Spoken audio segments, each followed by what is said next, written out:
Charles Spurgeon, o príncipe dos pregadores, 1834-1892.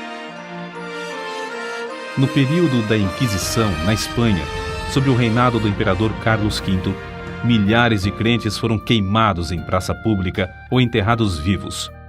O filho de Carlos V, Filipe II, em 1567, levou a perseguição aos Países Baixos, declarando que, ainda que lhe custasse 1000 vezes a sua própria vida, limparia todo o seu domínio do protestantismo. Antes da sua morte, gabava-se de ter mandado ao carrasco pelo menos 18.000 hereges. Ao começar esse reinado de terror nos Países Baixos, muitos milhares de crentes fugiram para a Inglaterra. Entre os que escaparam do concílio de sangue, encontrava-se a família Spurgeon. Na Inglaterra, contudo, o povo de Deus não estava completamente livre da perseguição, passando a maior parte do tempo sentado, por se achar fraco demais para se deitar.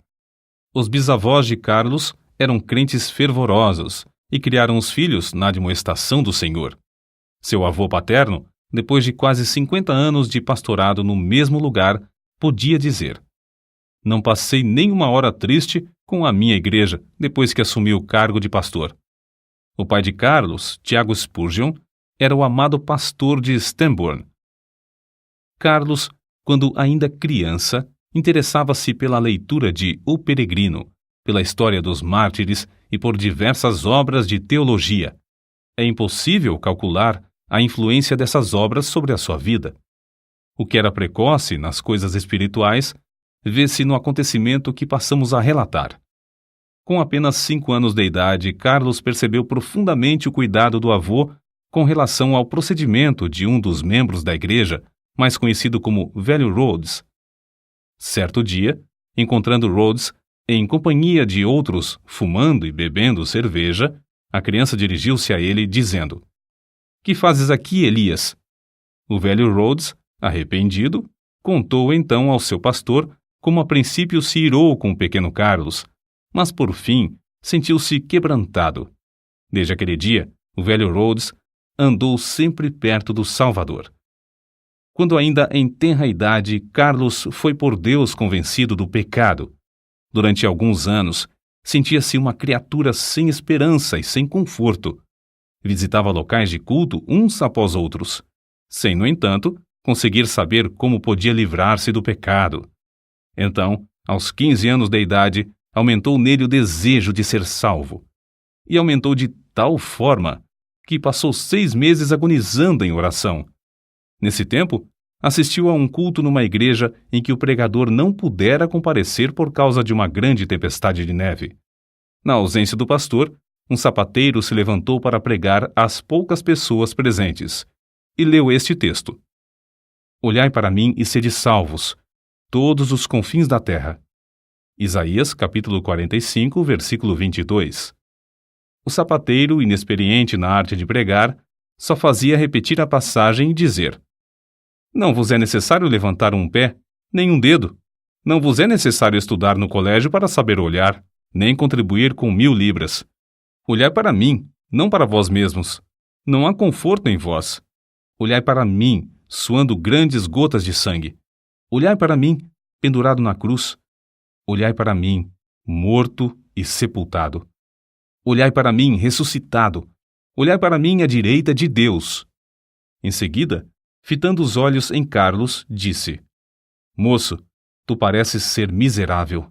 Serás infeliz na vida e na morte, se não obedeceres." Então, gritou ainda mais: "Moço, olha para Jesus. Olha agora." O rapaz olhou e continuou a olhar até que, por fim, um gozo indizível entrou na sua alma. O recém-salvo, ao perceber as constantes investidas do maligno, foi tomado pela aspiração de fazer todo o possível para receber o poder divino e, assim, frustrar a obra do inimigo do bem. Spurgeon, por exemplo, aproveitava todas as oportunidades para distribuir folhetos. Também entregava-se de todo o coração a ensinar na escola dominical, onde alcançou de início o amor dos alunos e, por intermédio destes, a presença dos pais na escola. Com a idade de 16 anos, começou a pregar. Acerca desse fato, declarou: "Quantas vezes me foi concedido o privilégio de pregar na cozinha da casa de um agricultor ou num celeiro. Alguns meses depois de pregar seu primeiro sermão, foi chamado a pastorear a igreja em Waterbeach. Ao fim de 2 anos, essa igreja de 40 membros passou a ter 100. Como o jovem pregador tinha o desejo de aperfeiçoar-se, o diretor de uma escola superior, de visita à cidade na ocasião, marcou 1 hora para tratar com ele acerca desse assunto. A criada que recebeu Carlos, porém, descuidou-se e acabou não chamando o professor, que saiu sem saber o que o moço esperava. Mais tarde, já na rua, Carlos, um tanto triste, ouviu uma voz dizer-lhe: "Buscas grandes coisas para ti? Não as busques." Foi então, ali mesmo, que abandonou a ideia de estudar naquele colégio, convencido de que Deus o dirigia para outras coisas. Não se deve concluir, contudo, que Carlos Spurgeon tenha desistido de se educar. Depois disso, ele aproveitou todos os momentos livres para estudar. Disse que alcançou fama de ser um dos homens mais instruídos de seu tempo. Spurgeon havia ministrado em Waterbeach apenas durante 2 anos, quando foi chamado a pregar na Park Street Chapel, em Londres. O local era inconveniente para os cultos e o templo, que tinha assentos para 1.200 pessoas, era demasiado grande para a plateia. No entanto, havia ali um grupo de fiéis que nunca cessou de rogar a Deus por um glorioso avivamento. Esse fato é assim registrado nas palavras do próprio Spurgeon. No início, eu pregava somente a um punhado de ouvintes. Contudo, não me esqueço da insistência das suas orações. Às vezes, parecia que rogavam até verem realmente a presença do anjo do concerto, Cristo, querendo abençoá-los. Mais de uma vez nos admiramos com a solenidade das orações até alcançarmos quietude, enquanto o poder do Senhor nos sobrevinha. Assim desceu a bênção. A casa se encheu de ouvintes e foram salvas dezenas de almas. Sob o ministério desse moço de 19 anos, a concorrência aumentou em poucos meses a ponto de o prédio não mais comportar as multidões. Centenas de ouvintes permaneciam na rua para aproveitar as migalhas que caíam do banquete que havia dentro da casa. Ficou resolvido que a Park Street Chapel seria reformada. Durante o tempo da obra, os cultos eram realizados em Exeter Hall, prédio com assentos para 4.500 pessoas. Ali, em menos de 2 meses, a assistência era tão numerosa que as ruas, durante os cultos, se tornavam intransitáveis. Quando voltaram para a Chapel, o problema, em vez de ter sido resolvido, ficou maior. 3.000 pessoas ocupavam o espaço preparado para 1.500. O dinheiro gasto, que alcançou uma elevada soma, fora desperdiçado. Tornou-se necessário voltar para o Exeter Hall, mas nem este auditório comportava mais o público presente. A igreja, então, tomou uma atitude espetacular. Alugou o Surrey Music Hall, o prédio mais amplo, imponente e magnífico de Londres, construído para diversões públicas. As notícias de que os cultos haviam passado do Exeter Hall para o Surrey Music Hall eletrificaram toda a cidade de Londres. O culto inaugural foi anunciado para a noite de 19 de outubro de 1856. Na tarde do dia marcado, milhares de pessoas para lá se dirigiram para achar assento. Quando por fim o culto começou, o prédio no qual cabiam 12.000 pessoas estava superlotado e havia mais 10.000 fora que não puderam entrar. No primeiro culto no Surrey Music Hall, notaram-se vestígios da perseguição que Spurgeon teria de encarar. Após a leitura das Escrituras, os inimigos da obra de Deus se levantaram, gritando: "Fogo! Fogo!"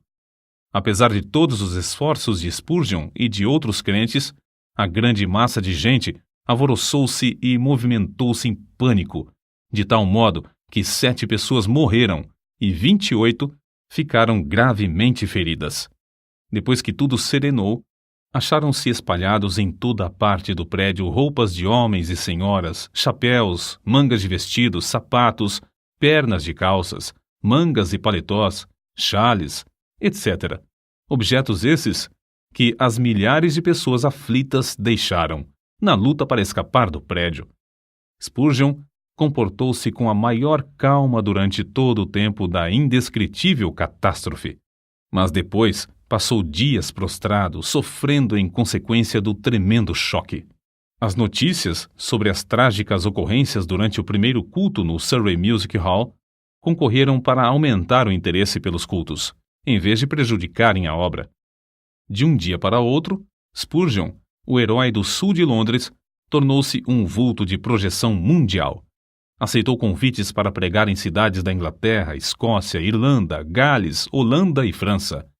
Pregava ao ar livre e nos maiores edifícios, em média 8 a 12 vezes por semana. Nesse tempo, quando ainda moço, revelou como conseguia entender nas Escrituras os textos difíceis, isto é, simplesmente pedia a Deus: "Ó Senhor, mostra-me o sentido deste trecho." E acrescentou: "É maravilhoso como o texto, duro como a pederneira, emite faíscas quando batido com o aço da oração." Quando mais velho, disse: "Orar acerca das Escrituras é como pisar uvas no lagar, trilhar trigo na eira ou extrair ouro do minério." Acerca da vida familiar, Susana, a esposa de Spurgeon, assim escreveu: "Fazíamos culto doméstico, quer hospedados em um rancho nas serras, quer num suntuoso quarto de hotel na cidade. E a bendita presença de Cristo, que muitos crentes dizem impossível alcançar, era para ele a atmosfera natural. Ele vivia e respirava nele. Antes de iniciar a construção do famoso templo em Londres, o Metropolitan Tabernacle, Spurgeon e alguns dos membros de sua igreja ajoelharam-se no terreno, entre as pilhas de materiais, e rogaram a Deus que não permitisse que trabalhador algum morresse ou ficasse ferido durante as obras. Deus respondeu maravilhosamente, não deixando acontecer qualquer acidente durante o tempo da construção do imponente edifício, que media 80 metros de comprimento, 28 de largura e 20 de altura. A igreja começou a edificar o tabernáculo com o alvo de liquidar todas as dívidas contraídas com a aquisição de materiais e pagar toda a mão de obra antes de findar a construção. Como de costume, pediram a Deus que os ajudasse a realizar esse desejo, e tudo foi pago antes do dia da inauguração. O Metropolitan Tabernacle foi acabado em março de 1861. Durante os 31 anos que se seguiram, uma média de 5.000 pessoas se congregava ali todos os domingos, pela manhã e à noite.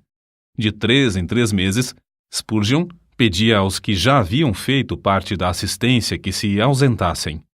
Eles o atendiam, mas mesmo assim, o tabernáculo era superlotado por outras pessoas das massas ainda não alcançadas pela mensagem. Durante certo período, pregou 300 vezes em 12 meses. O maior auditório do qual pregou foi no Crystal Palace, em Londres, em 7 de outubro de 1857. Havia exatamente 23.654 pessoas no auditório.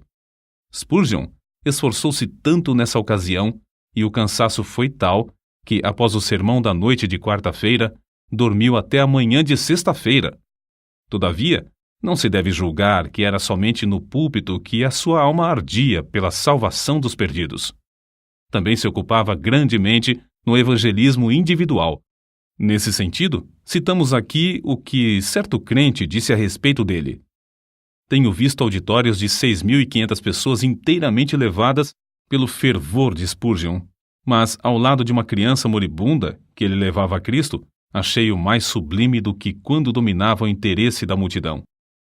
Parece impossível que tal pregador tivesse tempo para escrever. Entretanto, os livros da sua autoria constituem uma biblioteca de 135 tomos.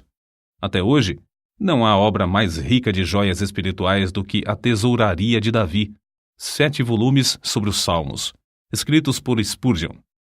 Ele publicou tão grande número de sermões que, mesmo lendo um por dia, nem em 10 anos o leitor os poderia ler todos.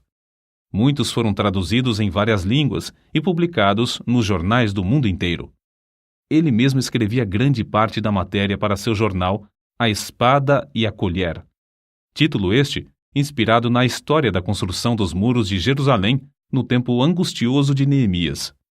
Além de pregar constantemente a grandes auditórios e de escrever tantos livros, esforçou-se em vários outros ramos de atividades.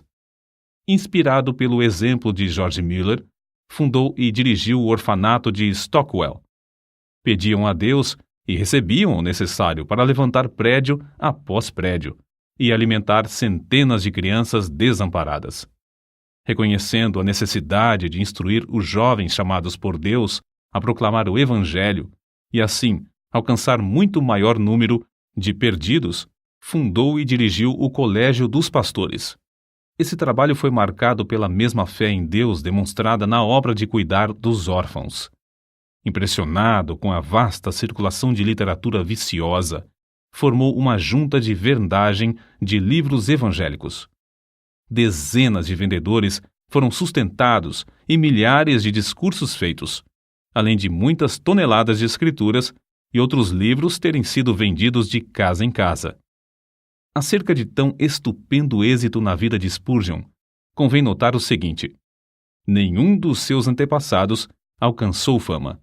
Sua voz podia pregar às maiores multidões, mas outros pregadores sem fama gozavam também da mesma voz. O príncipe dos pregadores era, antes de tudo, o príncipe de joelhos. Como Saulo de Tarso, também entrou no reino de Deus agonizando de joelhos. No caso de Spurgeon, essa angústia durou 6 meses. Depois, assim aconteceu com Saulo. A oração fervorosa virou um hábito na sua vida. Aqueles que assistiam aos cultos no grande Metropolitan Tabernacle diziam que as orações eram a parte mais sublime dos cultos. Quando alguém perguntava a Spurgeon a explicação do poder na sua pregação, o príncipe de joelhos apontava para a loja que ficava sob o salão do Metropolitan Tabernacle e dizia: na sala que está embaixo, há 300 crentes que sabem orar. Todas as vezes que prego, eles se reúnem ali para sustentar minhas mãos, orando e suplicando ininterruptamente. Na sala que está sob os nossos pés é que se encontra a explicação do ministério dessas bênçãos. Spurgeon costumava dirigir-se aos alunos no colégio dos pastores desta forma: permanecei na presença de Deus. Se o vosso fervor esfriar, não podereis orar bem no púlpito. Pior com a família, e ainda pior nos estudos, sozinhos. Se a alma se tornar magra, os ouvintes, sem saberem como ou porquê, acharão que vossas orações públicas têm pouco sabor. Ainda sobre a oração, sua esposa deu este testemunho: ele dava muita importância à meia hora de oração que passava com Deus antes de começar o culto. Certo crente também escreveu a esse respeito: sente-se durante a sua oração pública que ele é um homem de bastante força para levar nas mãos ungidas as orações de uma multidão. Isto é a ideia mais grandiosa de sacerdote entre Deus e os homens. Convicto do grande poder da oração, Spurgeon designou o mês de fevereiro de cada ano no grande tabernáculo para realizar a convenção anual e fazer súplicas por um avivamento na obra de Deus. Nessas ocasiões, passavam dias inteiros em jejum e oração que se tornava mais e mais fervorosa. Não só sentiam a gloriosa presença do Espírito Santo nesses cultos, mas era-lhes aumentado o poder com frutos abundantes. Na sua autobiografia consta que, desde o começo do seu ministério em Londres, pessoas gravemente enfermas foram curadas em resposta às suas orações. A vida de Spurgeon não era vida egoísta e de interesse próprio. Juntamente com sua esposa, fez os maiores sacrifícios para colocar livros espirituais nas mãos de um grande número de pregadores pobres, e ambos contribuíam constantemente para o sustento das viúvas e órfãos. Recebiam grandes somas de dinheiro, mas davam tudo para o progresso da obra de Deus. Não buscava fama, nem a honra de fundador de outra denominação, como muitos amigos esperavam. A sua pregação nunca foi feita para sua própria glória, porém, tinha como alvo levar os ouvintes a Deus através da mensagem da cruz. Considerava seus sermões como se fossem setas e dava todo o seu coração empregava toda a sua força espiritual em produzir cada um deles. Pregava confiando no poder do Espírito Santo, empregando o que Deus lhe concedera para, abre aspas, matar, fecha aspas, o maior número de ouvintes. Carlos Haddon Spurgeon recebia o fogo do céu estudando a Bíblia, horas a fio, em comunhão com Deus. Cristo era o segredo do seu poder. Cristo era o centro de tudo para ele. Sempre e unicamente Cristo. J. P. Freud disse: quando Spurgeon orava, parecia que Jesus estava em pé ao seu lado. As suas últimas palavras no leito de morte, dirigidas à sua esposa, foram: ó querida, tenho desfrutado um tempo muito glorioso com meu Senhor. Ela, ao ver, por fim, que seu marido passaria para o outro lado, caiu de joelhos e, com lágrimas, exclamou: ó bendito Senhor Jesus! Eu te agradeço o tesouro que me emprestaste no decurso destes anos. Agora, Senhor, dá-me força e direção durante todo o futuro. 6.000 pessoas assistiram ao culto do funeral. No caixão estava uma Bíblia aberta na passagem usada por Deus para convertê-lo. Olhai para mim e sede salvos, todos os confins da terra. O cortejo fúnebre passou entre centenas de milhares de pessoas postadas em pé nas calçadas. Os homens descobriam-se à passagem do cortejo e as mulheres choravam. O túmulo simples do célebre príncipe dos pregadores, no cemitério de Norwood, testifica a verdadeira grandeza da sua vida. Ali estão gravadas estas humildes palavras: aqui jaz o corpo de Carlos Haddon Spurgeon, esperando o aparecimento do seu Senhor e Salvador, Jesus Cristo.